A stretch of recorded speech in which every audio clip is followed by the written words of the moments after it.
This is Google Campus, a 7-storey building in Shoreditch designed to offer technology startup companies desk space and mentoring. The site will house 100 startups in fact, and is at the heart of London's so-called tech city.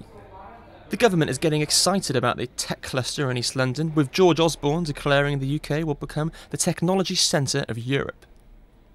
And as you can see, the building screams tech startup from floor to ceiling, from the obligatory table football to the chill-out zone we've got here behind me. There are even flowers that are hooked up to sensors that will send out tweets when they need watering. Google's Easy Vidra, who's running the plant, reckons its opening will transform the UK startup community.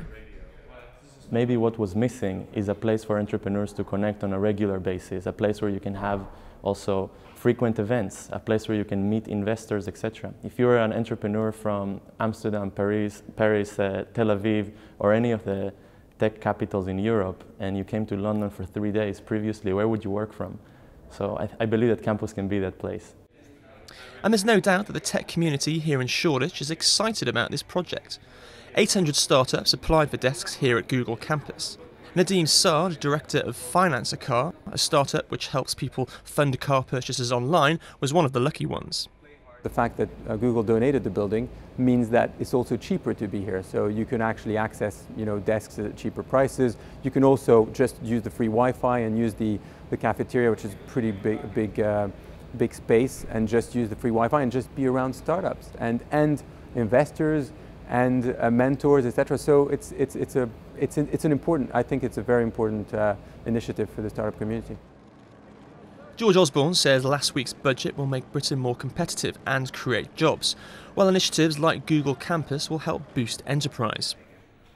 But some are questioning whether London's tech scene will spur economic growth in quite the way the government hopes.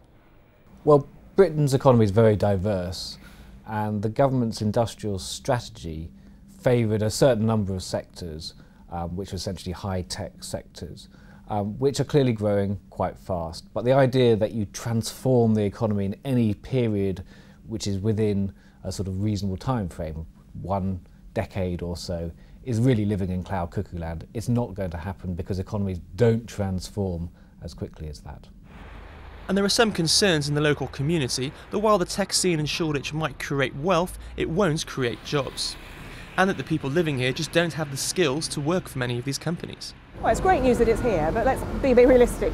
I don't think it's going to actually be a big boost to the very local economy in Hackney, because the question is how many jobs it'll actually create in the end. So it's great to have this tech hub on our doorstep and part of Hackney, but it's not on its own the solution to employment issues in the borough of Hackney. There's no doubt that the opening of this facility will be a big boost for London's tech startup community. And there's now a growing feeling that the Tech City project is turning into something tangible.